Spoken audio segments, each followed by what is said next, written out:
প্রিয় দেশবাসী, শিশু কিশোর কিশোরী, তরুণ তরুণী, ছাত্রছাত্রী, বয়স্ক বৃদ্ধ, পুরুষ মহিলা সবাইকে সালাম জানাচ্ছি।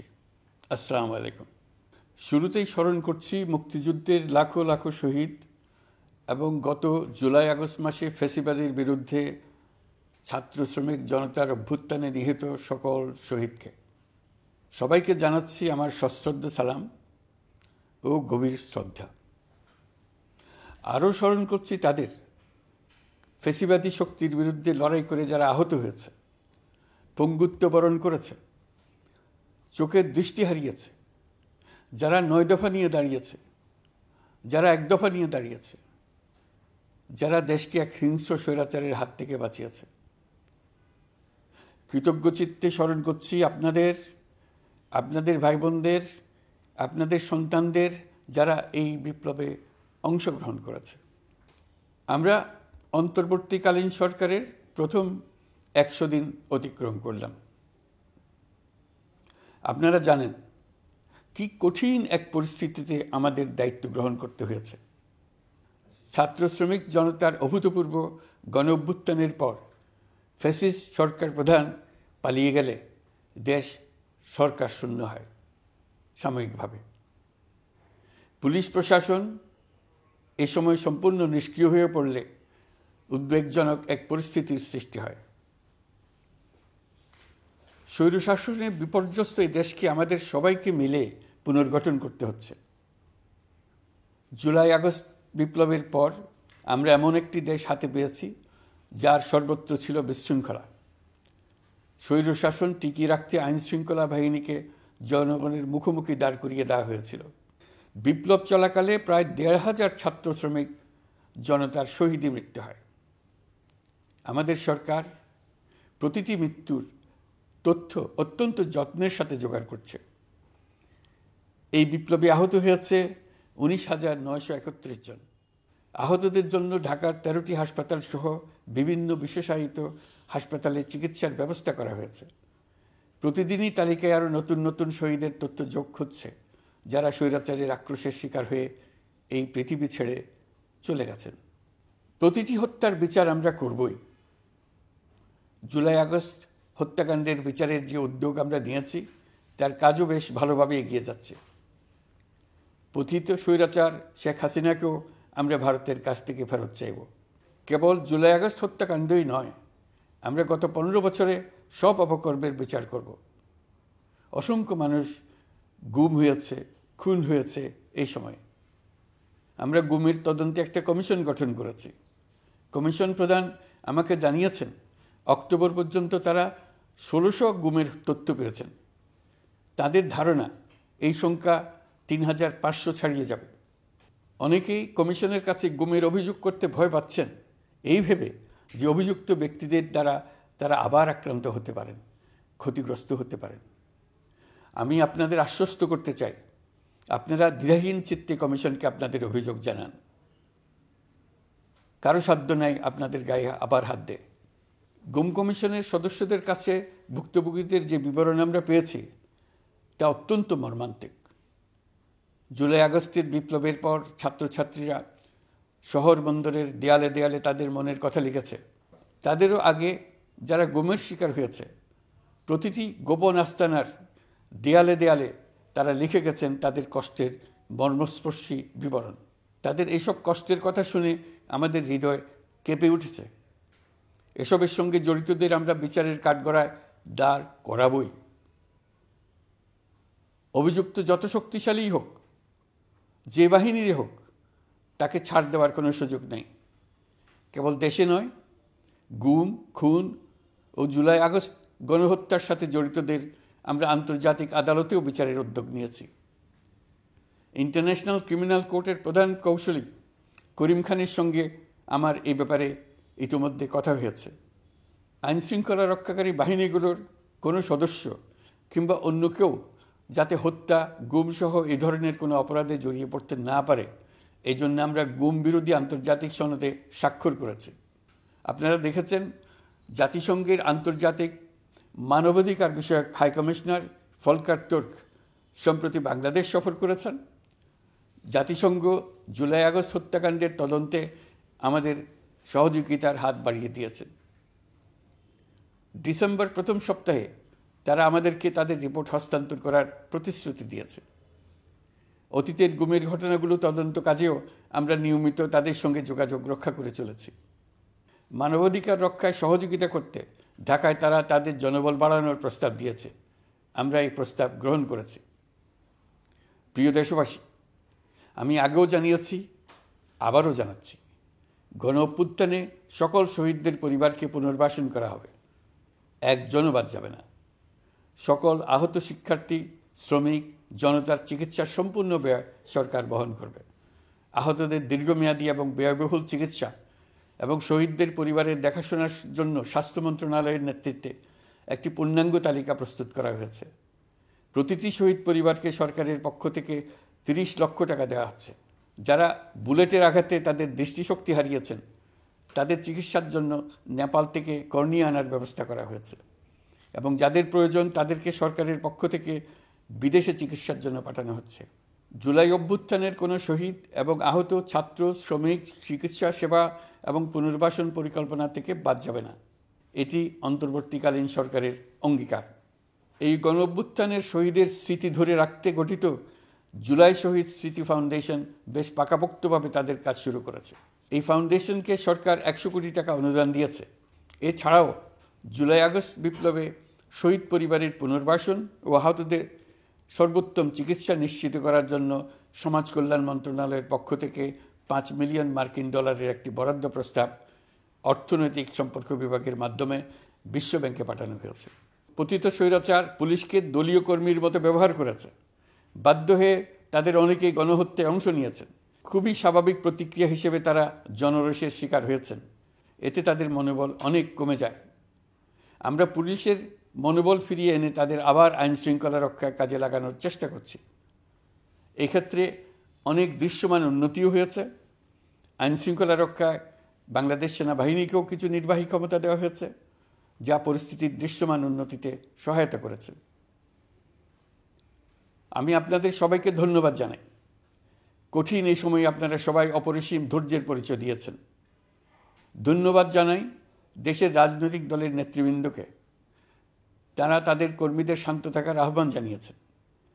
প্রতিশোধ স্পৃহায় লিপ্ত হয়ে কেউ যাতে হানাহানিতে জড়িয়ে না পড়ে সেই আহ্বান জানিয়েছেন। আপনাদের সবাই এই আহ্বানে সাড়া দিয়েছেন। ফেসিবাদী শক্তি ভয় দেখিয়েছিল তারা ক্ষমতা ছাড়লে দেশে লাখ লাখ লোক মারা পড়বে। টানা 7 দিন পুলিশ প্রশাসন সম্পূর্ণ নিষ্ক্রিয় থাকার পরও ব্যাপক আকারে সহিংসতা এড়ানো গেছে। আমরা যখন দায়িত্ব গ্রহণ করি, বাংলাদেশ তখন সম্পূর্ণ অরক্ষিত একটা দেশ। এই সময় ধর্মীয় সংখ্যালঘুদের মধ্যে অহেতুক আতঙ্ক ছড়ানোর চেষ্টা করা হয়েছে। কয়েকটি ক্ষেত্রে তারা সহিংসতারও শিকার হয়েছেন। কিন্তু এটা নিয়ে যেসব প্রচারণা হয়েছে তা ছিল সম্পূর্ণ অতিরঞ্জিত। অল্প যে সমস্ত সহিংসতার ঘটনা ঘটেছে তার মূল কারণ ছিল রাজনৈতিক। কিন্তু এইসব ঘটনাকে ধর্মীয় আবরণ দিয়ে বাংলাদেশকে নতুন করে অস্থিতিশীল করে তোলার চেষ্টা করা হয়েছে।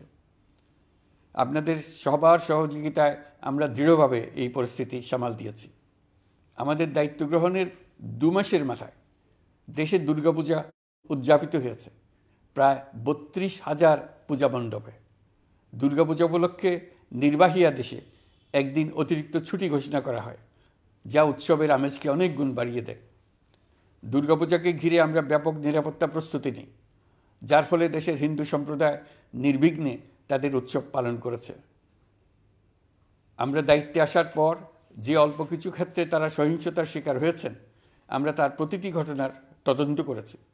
শুধু হিন্দু সম্প্রদায় নয়, দেশের কোনো মানুষই যাতে কোনো রকম সহিংসতার শিকার না হয় সেই জন্য আমরা যথাসাধ্য চেষ্টা করছি এবং সবসময় সে চেষ্টা করে যেতে থাকব। আপনারা জানেন, চলতি বছর বাংলাদেশের বিভিন্ন অঞ্চলে 6টি বন্যা হয়েছে। আপনাদের সবার সহযোগিতায় আমরা এই বন্যা মোকাবেলা করেছি। বাংলাদেশের দেশপ্রেমিক সশস্ত্র বাহিনী বন্যা মোকাবেলায় জনগণের সাথে কাঁধে কাঁধ মিলিয়ে কাজ করেছে। বন্যা মোকাবেলা ও বন্যা পরবর্তী পুনর্বাসনের লক্ষ্যে বিশ্বব্যাংকের $250 মিলিয়ন অনুদান এবং স্থানীয় অনুদানের মাধ্যমে 100 কোটি টাকারও বেশি অর্থ সংগ্রহ করা হয়েছে। বন্যার ফলে অনেক জায়গায় ফসলহানি হয়েছে, ব্যাহত হয়েছে পণ্য সরবরাহ শৃঙ্খল। বন্যা পরবর্তী সময়ে বাজারে শাকসবজি সহ নিত্য প্রয়োজনীয় পণ্যের দাম বেড়েছে, ফলে আপনাদের কষ্ট হয়েছে। নিত্যপণ্যের দাম সহনীয় পর্যায়ে রাখতে আমরা যথাসাধ্য চেষ্টা করছি। বাজারে ডিমের সরবরাহ বাড়ানোর জন্য আমরা 9.5 কোটি ডিম আমদানির অনুমতি দিয়েছি। এই জন্য প্রয়োজনীয় শুল্ক ছাড়ও দেওয়া হয়েছে। মধ্যস্বত্বভোগীদের দৌরাত্ম্য কমিয়ে ডিমের উৎপাদকরা যাতে সরাসরি বাজারে ডিম সরবরাহ করতে পারে সেই উদ্যোগও নেওয়া হয়েছে। মানুষ যাতে স্বল্প মূল্যে কৃষিপণ্য কিনতে পারে সেজন্য রাজধানী সহ বিভিন্ন স্পটে সরকারি কিছু পণ্য বিক্রি করা হচ্ছে। টিসিবির মাধ্যমে 1 কোটি নিম্ন আয়ের ফ্যামিলি কার্ডের মধ্যে 57 লাখকে স্মার্ট কার্ডে রূপান্তরিত করা হয়েছে। বন্যার ফলে চালের উৎপাদন ব্যাহত হওয়ায় চাল আমদানিতে শুল্ক ছাড় দেওয়া হয়েছে। আসন্ন রমজানে নিত্য প্রয়োজনীয় দ্রব্যের সরবরাহ এবং দাম যাতে স্বাভাবিক থাকে এই জন্য সরকারের বিভিন্ন কর্তৃপক্ষ ব্যবসায়ীদের সাথে নিয়মিত বৈঠক করে যাচ্ছে। দ্রব্যমূল্য নিয়ে আমাদের কোনো লুকোছাপা নেই। মূল্যস্ফীতির পূর্ণ তথ্য জনগণের সামনে তুলে ধরা হচ্ছে। মূল্যস্ফীতি রোধে উচ্চ সুদের হার নির্ধারণ সহ একাধিক নীতিগত সিদ্ধান্ত নেওয়া হয়েছে, যার মধ্যে রয়েছে শস্য আমদানিতে এলসি সীমা অপসারণ এবং সরবরাহ চেইন সংক্ষিপ্ত করা। সামান্য হলেও জ্বালানি তেলের মূল্য কমানো হয়েছে। শিল্প কারখানায় গ্যাসের সরবরাহ বাড়ানোর উদ্যোগ নেওয়া হয়েছে, যাতে স্থানীয় পর্যায়ে উৎপাদন ব্যাহত না হয় এবং রপ্তানি ক্ষতিগ্রস্ত না হয়। গণশুনানি ছাড়া নির্বাহী আদেশে বিদ্যুৎ গ্যাসের দাম না বাড়ানোরও সিদ্ধান্ত নেওয়া হয়েছে।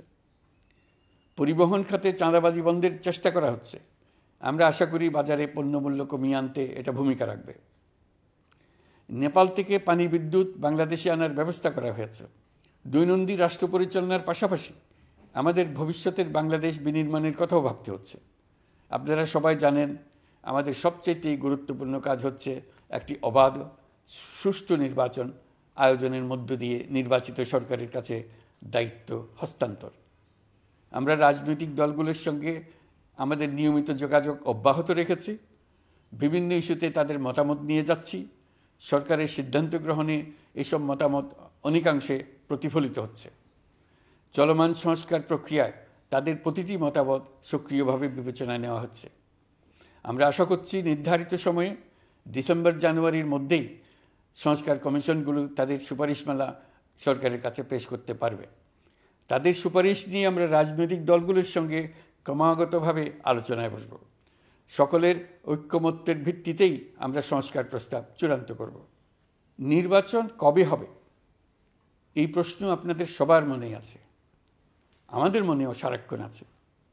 আপনারা লক্ষ্য করেছেন নির্বাচন আয়োজনের লক্ষ্যে আমরা প্রয়োজনীয় পদক্ষেপ নিতে শুরু করেছি। কয়েকদিনের মধ্যে নির্বাচন কমিশন গঠন হয়ে যাবে। তারপর থেকে নির্বাচন আয়োজন করার সমস্ত দায়িত্ব তাদের উপর বর্তাবে। নির্বাচন কমিশন ভোটার তালিকা হালনাগাদ সহ আরও কিছু কাজ শুরু করে দিতে পারবে, যা একটা অবাধ নির্বাচনের সাথে সরাসরি সম্পৃক্ত। প্রথমবারের মতো প্রবাসী বাংলাদেশিরা পোস্টাল ব্যালটের মাধ্যমে যাতে তাদের ভোটাধিকার প্রয়োগ করতে পারে সে লক্ষ্যেও সরকার কাজ করছে। তবে আমরা মনে করি না যে একটা নির্বাচন কমিশন গঠন করে দিলেই নির্বাচন আয়োজনে আমাদের দায়িত্ব শেষ। রাষ্ট্র ব্যবস্থায় সংস্কার আমাদের এই সরকারের অন্যতম অঙ্গীকার। আপনারাই আমাদেরকে এই ম্যান্ডেট দিয়েছেন। যেই 6টি সংস্কার কমিশন আমরা শুরুতে গঠন করেছিলাম তারা ইতোমধ্যে তাদের কার্যক্রম অনেক দূর এগিয়ে নিয়েছে। বিভিন্ন গণমাধ্যমে আপনারা তাদের কার্যক্রমের আপডেটও দেখছেন। কয়েকটি সংস্কার কমিশন ডিজিটাল প্ল্যাটফর্ম গঠন করেছে। আমার অনুরোধ আপনারা এই প্ল্যাটফর্মে উৎসাহ সহকারে আপনাদের মতামত জানাতে থাকুন। প্রথম 6টি সংস্কার কমিশনের মধ্যে একটি হলো নির্বাচন সংস্কার কমিশন। নির্বাচন অনুষ্ঠানের জন্য এই কমিশনের সুপারিশমালা অত্যন্ত জরুরি।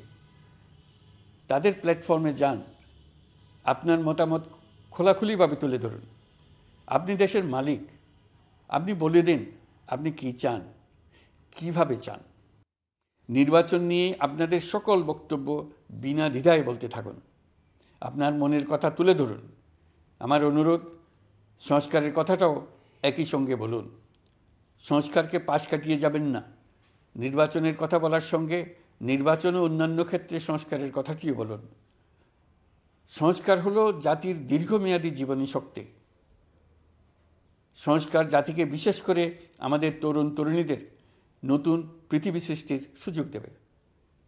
জাতিকে বঞ্চিত করবেন না। নির্বাচন আয়োজনে যে সংস্কার কমিশনের সুপারিশমালায় রাজনৈতিক দলসমূহ এবং দেশের সকল মানুষের মতামত অপরিহার্য, সেই কমিশন হলো সংবিধান সংস্কার কমিশন। এই সুপারিশমালার যে অংশ সকলের কাছে গ্রহণযোগ্য হবে তার ভিত্তিতে নির্বাচনী আইন সংশোধন করতে হবে। সমান্তরালভাবে ভোটার তালিকাও হালনাগাদ করার প্রক্রিয়া চলতে থাকবে। আমি নিশ্চিত নই সংস্কার প্রস্তাবসমূহ বাস্তবায়নের সুযোগ আমরা কতটুকু পাব। তবে আমি আপনাদের কথা দিচ্ছি, আপনারা সুযোগ দিলে প্রয়োজনীয় কিছু অত্যাবশ্যকীয় সংস্কার কাজ শেষ করেই আমরা আপনাদের কাঙ্ক্ষিত নির্বাচন আয়োজন করব। ততদিন পর্যন্ত আমি আপনাদের ধৈর্য ধারণ করার অনুরোধ করব। আমরা চাইব আমরা যেন এমন একটি নির্বাচন ব্যবস্থা সৃষ্টি করতে পারি যা যুগ যুগ ধরে অনুসরণ করা যাবে। এর ফলে সাংবৎসরিক রাজনৈতিক সংকট থেকে আমাদের দেশ রক্ষা পাবে। এই জন্য প্রয়োজনীয় সময়টুকু আমি আপনাদের কাছ থেকে চেয়ে নিচ্ছি। নির্বাচনী সংস্কারের সিদ্ধান্ত হয়ে গেলে খুব দ্রুত আপনারা নির্বাচনের রোডম্যাপও পেয়ে যাবেন। অন্তর্বর্তী সরকার সৃষ্টি হয়েছে রাজনীতিকে নীতির কাঠামোয় আনার জন্য এবং রাজনীতির জন্য নতুন পরিবেশ সৃষ্টির নিবিড় আকাঙ্ক্ষা থেকে। এই আকাঙ্ক্ষা পূরণ করা থেকে জাতিকে বঞ্চিত করবেন না। নির্বাচনের ট্রেন যাত্রা শুরু করেছে, এটা আর থামবে না। কিন্তু যেতে যেতে আমাদের অনেকগুলো কাজ সেরে ফেলতে হবে। এই ট্রেন শেষ স্টেশনে কখন পৌঁছবে সেটা নির্ভর করবে কত তাড়াতাড়ি আমরা তার জন্য রেল লাইনগুলো বসিয়ে দিতে পারি, আর তা হবে রাজনৈতিক দলসমূহের ঐক্যমত্যের মাধ্যমে। ইতিমধ্যে অন্যান্য সংস্কার কমিশনের সুপারিশমালা নিয়ে আলাপ চলতে থাকবে। নির্বাচন ছাড়াও আরও গুরুত্বপূর্ণ সংস্কার করার ব্যাপারে ঐক্যমত গঠনের জন্য অতিরিক্ত সময় প্রয়োজন হতে পারে। দেশবাসীর কাছে, বিশেষ করে রাজনৈতিক দলগুলির কাছে আমরা ক্রমাগতভাবে প্রশ্ন তুলতে থাকব, কী কী সংস্কার নির্বাচনের আগে আপনারা করে নিতে চান। নির্বাচনের আয়োজন চলাকালীন কিছু সংস্কার হতে পারে। সংস্কারের জন্য নির্বাচনকে কয়েক মাস বিলম্বিতও করা যেতে পারে। আমরা দুদিন পরে চলে যাব, কিন্তু আমাদের মাধ্যমে জাতির জন্য যে ঐতিহাসিক সুযোগ সৃষ্টি হলো, সেই সুযোগটা যেন কোনো রকমই হাতছাড়া করে না দিই, এটার ব্যাপারে দৃঢ় থাকার জন্য আমি দলমত, নারী পুরুষ, ধর্ম, তরুণ, বৃদ্ধ, ছাত্র, ব্যবসায়ী, শ্রমিক, কৃষক নির্বিশেষে সবার কাছে আহ্বান জানাচ্ছি। আশা করি আপনারা আমার এই আবেদন গ্রহণ করবেন। দেশে সংগঠিত অন্যান্য অপরাধের বিচার প্রক্রিয়া ত্বরান্বিত করার জন্য দেশের বিভিন্ন জেলায় সহস্রাধিক প্রসিকিউটর নিয়োগ দেওয়া হয়েছে। হাইকোর্টে ইতিমধ্যে নিয়োগ দেওয়া হয়েছে 23 জন নতুন বিচারক। বিচার বিভাগকে ঘুষ ও দুর্নীতিমুক্ত করার জন্য সম্ভব সব ধরনের চেষ্টাই করা হচ্ছে। বিচারপতিদের নিয়মতান্ত্রিক উপায়ে শাস্তিমূলক ব্যবস্থা গ্রহণের জন্য সুপ্রিম জুডিশিয়াল কাউন্সিল পুনর্বহাল করা হয়েছে। শুধু বিচার বিভাগই নয়, সর্বগ্রাসী দুর্নীতির হাত থেকে দেশের সব খাতকেই রক্ষা করতে আমরা সচেষ্ট হয়েছি। দুর্নীতি দমন কমিশন পুনর্গঠনের কাজ প্রায় শেষ পর্যায়ে। দুর্নীতি ও অর্থ পাচারে অভিযুক্ত প্রভাবশালী 150 ব্যক্তির তালিকা তৈরি এবং 79 জনের বিরুদ্ধে অনুসন্ধান শুরু হয়েছে। 15% হারে আয়কর পরিশোধ করে অপ্রদর্শিত পরিসম্পদ অর্থাৎ কালো টাকা সাদা করার বিধান বাতিল করা হয়েছে। সরকারি কার্যক্রমকে গতিশীল করতে বিভিন্ন পর্যায়ের 19,084 জন কর্মকর্তা কর্মচারীকে পদোন্নতি, 13,429 জনকে বদলি এবং 12,636 জনের বিরুদ্ধে শাস্তিমূলক ব্যবস্থা গ্রহণ করা হয়েছে। সাংবিধানিক প্রতিষ্ঠান পাবলিক সার্ভিস কমিশন পুনর্গঠন করা হয়েছে। কুখ্যাত সাইবার সিকিউরিটি আইন বাতিলের নীতিগত সিদ্ধান্ত হয়েছে।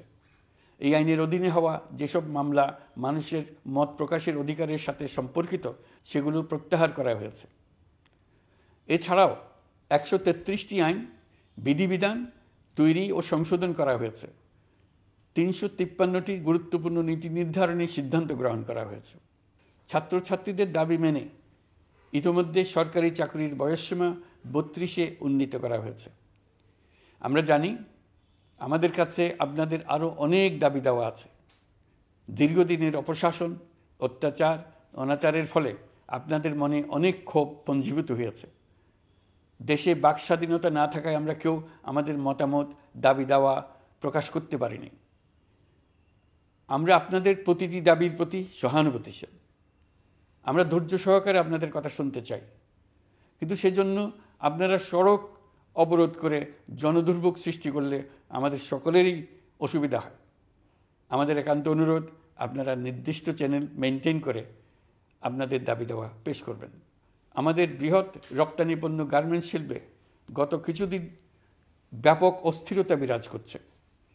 ফ্যাসিস্ট সরকারের সুবিধাভোগী বেশ কিছু গার্মেন্টস মালিক পালিয়ে যাওয়ায় শ্রমিকদের বেতন ভাতা নিয়ে অনিশ্চয়তা তৈরি হয়েছে। অন্য অনেক কারখানাও শ্রমিকদের ন্যায্য বেতন সহ অন্যান্য সুবিধা থেকে বঞ্চিত ছিল। শ্রমিকরা তাদের দীর্ঘদিনের বঞ্চনার প্রতিবাদ জানাতে এবং অনিশ্চয়তা থেকে মুক্তি পেতে রাস্তায় নেমে আসে। আমরা তাদের কথা শুনেছি, তাদের আলোচনার টেবিলে নিয়ে আসতে পেরেছি। আমরা অত্যন্ত আনন্দিত যে মালিক শ্রমিকের মধ্যে 18 দফার একটা ব্যাপক ভিত্তিক চুক্তি স্বাক্ষরিত হয়েছে। বড় ধরনের কোনো সহিংসতা ছাড়াই আমরা শ্রমিক অসন্তোষ নিরসন করতে পেরেছি। তারা আবার উৎপাদনে ফিরেছে। এতে প্রাণ ফিরে পেয়েছে বাংলাদেশের রপ্তানিমুখী এই শিল্প। নানা প্রতিকূলতা সত্ত্বেও অক্টোবর মাসে আমাদের রপ্তানিতে প্রবৃদ্ধি হয়েছে প্রায় 21%। আমরা যখন কাজ শুরু করেছি দেশের অর্থনীতি ছিল বিপর্যস্ত। বৈদেশিক মুদ্রার রিজার্ভ ছিল তলানিতে। আসার কথা, এই রিজার্ভ পরিস্থিতি এখন উন্নতির পথে। গত 3 মাসে রিজার্ভে কোনো রকম হাত না দিয়েই আমরা প্রায় $2 বিলিয়ন বৈদেশিক ঋণ শোধ করতে পেরেছি। জ্বালানি তেল আমদানিতে পুঞ্জীভূত বকেয়ার পরিমাণ $478 মিলিয়ন হতে কমিয়ে $160 মিলিয়ন আনতে পেরেছি। অর্থনীতি পুনরুদ্ধারে আমরা সর্বাত্মক চেষ্টা চালিয়ে যাচ্ছি। বিশ্বব্যাংক, IMF সহ বিভিন্ন দাতা সংস্থা ইতিমধ্যে ঋণ ও অনুদান হিসেবে $8 বিলিয়ন দেওয়ার প্রতিশ্রুতি দিয়েছে, যা আমাদের ভঙ্গুর অর্থনীতিকে সচল করতে সক্ষম হবে। পতিত সরকার আমাদের জন্য যে ভঙ্গুর অর্থনৈতিক পরিস্থিতি রেখে গিয়েছে, তাতে রাজস্ব আদায়ে গতি আনতে হিমশিম খেতে হচ্ছে জাতীয় রাজস্ব বোর্ডকে। এর মধ্যেও জুলাইয়ের নেতিবাচক অবস্থা থেকে অক্টোবর নাগাদ রাজস্ব আদায়ে 9.9% প্রবৃদ্ধি অর্জিত হয়েছে। আগের অর্থবছরের সংশোধিত বাজেটে বিপুল রাজস্ব ঘাটতি ছিল, যে কারণে এবার শুরু থেকেই রাজস্ব আদায়ের লক্ষ্যমাত্রা অনেক বেড়ে যায়। এর ফলে স্বৈরাচার পতনের পরবর্তী 3 মাসে 9.9% রাজস্ব বৃদ্ধির পরেও লক্ষ্যমাত্রার বিপরীতে 23%-এর বেশি ঘাটতি থেকে যায়। রাজস্ব আদায়ের গতি আনতে আমি এখন অনলাইনে আয়কর রিটার্ন জমা দিতে উৎসাহিত করছি। আন্তর্জাতিক সাহায্য সংস্থা, বিশ্বব্যাংক, IMF, UNDP ইত্যাদি প্রধানদের সঙ্গে আমার দীর্ঘ বৈঠক হয়েছে।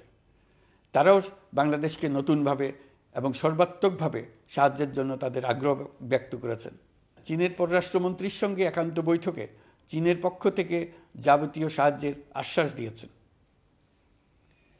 100 দিন আগে আর্থিক দিক থেকে আমরা যে লণ্ডভণ্ড অবস্থা থেকে যাত্রা শুরু করেছিলাম, সেটা এখন অতীত ইতিহাস হয়ে দাঁড়িয়েছে। এই 100 দিনে অর্থনীতি সবল অবস্থানে চলে আসছে। এটা সম্পূর্ণ নিজস্ব নীতিমালা দিয়ে হয়েছে। বলা বাহুল্য, এখনও আমাদের বন্ধুদের কাছ থেকে যে সাহায্যের আয়োজন হয়েছে তা আসা শুরু করেনি। বন্ধু রাষ্ট্রগুলো শুধু যে আমাদের বড় বড় অঙ্কের সাহায্য দিয়ে আসছে তাই নয়, তারা এই সাহায্য দ্রুততম সময়ে আসা শুরু করবে এই প্রতিশ্রুতিও আমাকে দিয়েছেন।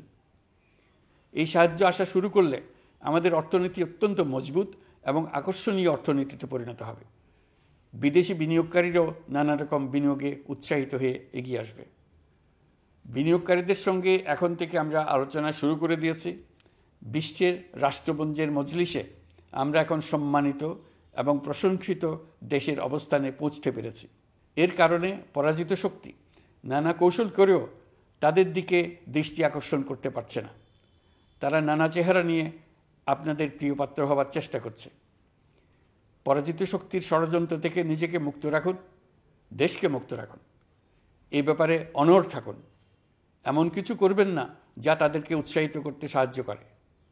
তাদেরকে সকল দিক থেকে নিরাশ করুন। সেটা নিশ্চিত করতে পারলে আমাদের আর কোনো বিষয়ে সংশয় করার প্রয়োজন নেই। সরকারের পক্ষ থেকে আমি নিশ্চয়তা দিচ্ছি, সকল প্রকার সীমাবদ্ধতা সত্ত্বেও আমরা আপনাদেরকে একটা মজবুত অর্থনীতি দিয়ে যাব।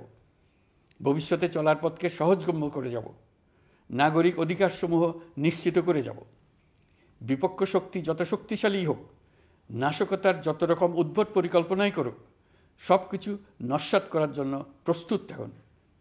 এবার যে মুক্তি আমরা অর্জন করেছি তা আমাদের কাছ থেকে কেউ যেন ছিনিয়ে নিতে না পারে, তার জন্য সর্বমুহূর্তে প্রস্তুত থাকুন।